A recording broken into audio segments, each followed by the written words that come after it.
Bom dia, pessoal, tudo bem? Então vamos falar de política de subsídios. A gente vai falar do preço das passagens e se é crime ou não você pular para catraca porque tá caro. A gente vai falar desse protesto, desses movimentos que estão rolando sobre o aumento das passagens em São Paulo, que, assim, é caro pra cacete, é caro pra cacete. É injusto, sim, mas a gente tem que buscar outras formas que não o crime para solucionar isso. Bom, minha opinião já tá dada, né? Mas aí a gente só vai discorrer sobre isso. Eu tava puto aqui porque eu acordei atrasado e perdi o café da manhã do hotel. E isso me deixou muito, mas muito chateado, porque o café da manhã é muito bom.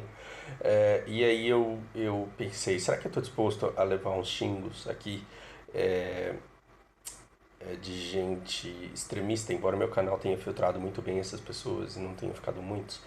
Será que eu tô disposto a levar uns xingos aqui? É, a troco de propor umas reflexões que podem aumentar o nível de consciência de algumas pessoas, ou que pode gerar consciência em algumas pessoas que ainda não têm. Estou falando aí de jovens, adolescentes que estão começando a formar sua opinião de mundo, jogando aí BDO, Heroes of the Storm. E a resposta foi sim, eu estou disposto a dar a cara a tapa para talvez acabar causando umas reflexões que vão aumentar a consciência de alguns de vocês. Se você não precisa dessa consciência, se você já sabe que ficar pulando catraca é uma coisa meio feia e meio errada, então talvez não tenha muito para você aprender, pula pro próximo, segue a vida. Eu vou começar com uma história bem impactante e eu não quero ser sensacionalista não, tá, gente? Mas é porque essa história eu acho que ela causa efeito e partir de um caso prático é muito mais frutífero do que partir da teoria. A teoria no Japão não tem subsídios, não tem subsídio nem de transporte e nem uh, de saúde. E aí você fala, mas é porque o japonês é rico, então ele não precisa. Exatamente. A gente deveria lutar pra gente ser rico e pra gente não precisar de esmola do governo na nossa passagem e no nosso hospital. Esse deveria ser o nosso objetivo. A nossa briga deveria ser por que raios é que a gente não consegue enriquecer. Depois a gente vai ter uma playlist dizendo onde é a corrupção na fila do pão, que corrupção é foda, é uma bosta, mas não é o maior dos nossos problemas. A gente tem o rentismo aí, que é uma desgraça. A gente tem pobre, a pobreza da produtividade, que a nossa produtividade é muito ruim. A gente tem o nojo que a gente tem da riqueza, porque a gente quer queimar a riqueza e não gerar mais com ela. Enfim, a gente tem inúmeros fatores aí que a gente tem que aprender e que nos mantêm pobres e que são piores do que a corrupção. A gente deveria estar preocupado em ficar mais ricos e não em conseguir mais subsídios, porque esses subsídios eles são pagos por nós mesmos. Então, se você conseguir mais subsídio do governo para pagar sua passagem, você vai pagar mais imposto e você vai ficar pobre do mesmo jeito. E se você viajar mais sem necessidade, porque você sabe que a passagem está mais barata, então você pode, você está desperdiçando o imposto que você mesmo está pagando. Mas isso é late game, né? Então vamos no early game aqui contar uma história muito triste do Koga. No Koga, o Koga foi um cara muito controverso porque, embora ele fosse uma pessoa muito boa, eu não consegui aprofundar com ele a nossa amizade. Ele era mais um amigo de amigos do que um amigo próximo meu. Numa fase muito imatura da minha vida. Eis que uma vez a gente estava na praia, a gente fez um churrasco na praia, e eu trabalharia no sábado. Sexta-noite eu fui um dos primeiros a ir embora. E no sábado de manhã eu recebi uma ligação desesperada dizendo que o Koga tinha desaparecido. Bom, a moral da história, eu larguei o trabalho, fui lá, tentei encontrar o cara na praia, a gente não conseguiu. 3 dias depois dele, o corpo dele veio à tona. Ele morreu afogado. Eu tenho memórias muito duras dessa época, principalmente o Xingo surtado. E a gente pegou o Koga, ele foi transportado para uma clínica e essa clínica deu autópsia dele. Autópsia de cadáveres que vieram à tona e que ficaram vários dias submersos são extremamente caras, porque no Japão você não ganha porque você se esforçou demais para tirar o diploma. Você ganha de acordo com a dificuldade de fazer determinada atividade. Né? Então, quem lida com cadáveres no Japão são as pessoas que mais fazem dinheiro, porque pouca gente quer passar 8 horas por dia da vida lidando com isso. E na clínica, a autópsia de um corpo em decomposição foi absurdamente cara. E esse cara e o pior é que assim fazem tantos anos que eu não vou lembrar exatamente quanto foi, mas eu lembro que era tipo eu tô com medo de falar besteira aqui, mas alguma coisa entre 1.000 e 5.000 reais. Vou deixar um gap grande aqui para não falar besteira. É, e pegou todo mundo de surpresa, porque a família, nesse momento, não tinha muitas condições, ele também não tinha deixado muita coisa.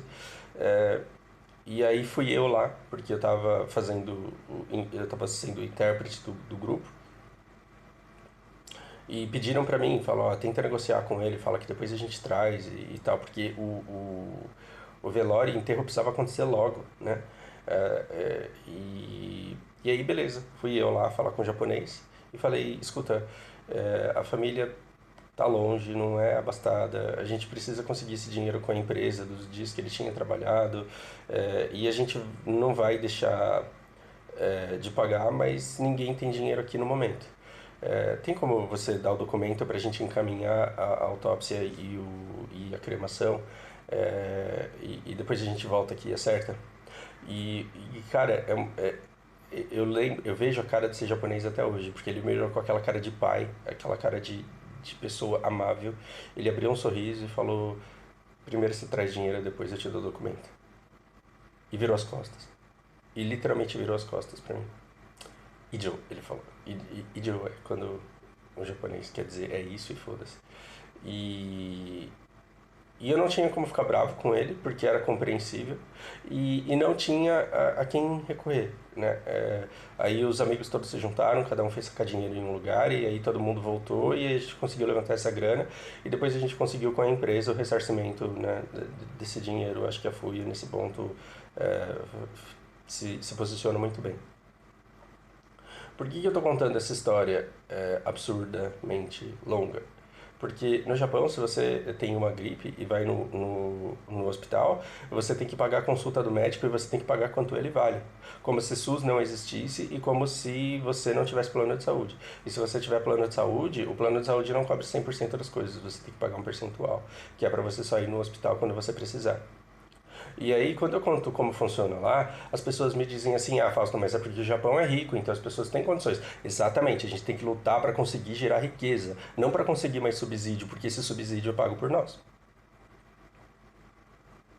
Então, um tempo atrás, inclusive aqui mesmo no meu canal, eu tenho um vídeo esquecido aí a respeito de uma greve de ônibus que teve no Japão, que foi alardeada aqui de forma absurdamente sensacionalista, e aí eu vou lá dizer no meu vídeo o que foi essa greve de fato. Depois, se eu achar esse vídeo, eu linko aqui na descrição, quando eu estiver usando o computador.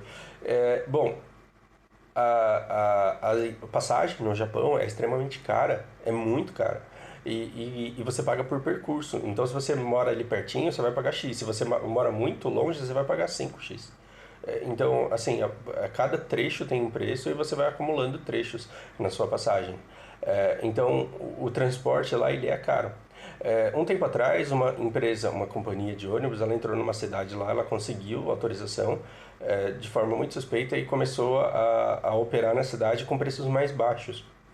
E aí a empresa que já estava lá, ela falou o quanto aquilo era injusto, porque aquela empresa só tinha aquele trecho porque aquele trecho era muito bom e lucrativo. E que os preços dela eram altos porque ela se comprometia a fazer o transporte da população em locais extremos, no extremo subúrbio da cidade.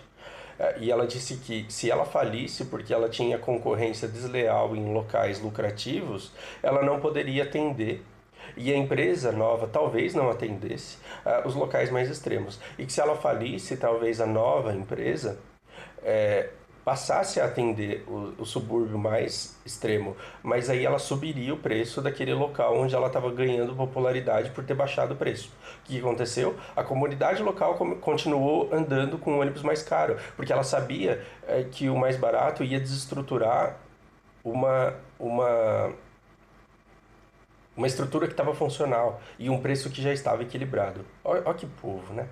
Então, você fala, tô falando que brasileiro é uma bosta? Não, o mesmo sentimento que os japoneses têm, nós temos. O que nós não temos é educação. O que a gente não tem é consciência. Porque se a gente tivesse educação e consciência, e se todas as pessoas tivessem educação e consciência de dizer, não, realmente, se a gente pagar barato aqui, alguém vai pagar caro lá no fundo, as pessoas tomariam a iniciativa de manter um sistema funcional. Então, essa mentira da mídia de décadas de colocar a culpa no povo é uma grande farsa. Porque não é o povo que é ruim. povo é bom, o povo ele só não é educado, instruído, ao ponto de fazer valer essa consciência que eles não têm. Agora, 10 minutos depois, a gente entra finalmente no ponto do nosso vídeo. Ao longo dos anos, a gente viu pequenas coisas que dão poder político a determinadas pessoas. O que deu extremo poder político pro Bolsonaro, por exemplo? A insegurança. Então, quando o Bolsonaro falou, eu vou colocar uma arma na mão de vocês, cara, todo mundo ficou extremamente excitado e falou, finalmente eu vou poder me defender e esse cara vai acabar com essa palhaçada que tá aí. Então, isso deu um absurdo suporte a ele. Outra coisa que é de interesse das pessoas, almoço grátis. Almoço grátis. Então, quando você fala que você vai aumentar a bolsa de não sei o que você vai baixar o preço do gás, que você vai fazer não sei o que, isso dá um imenso poder político.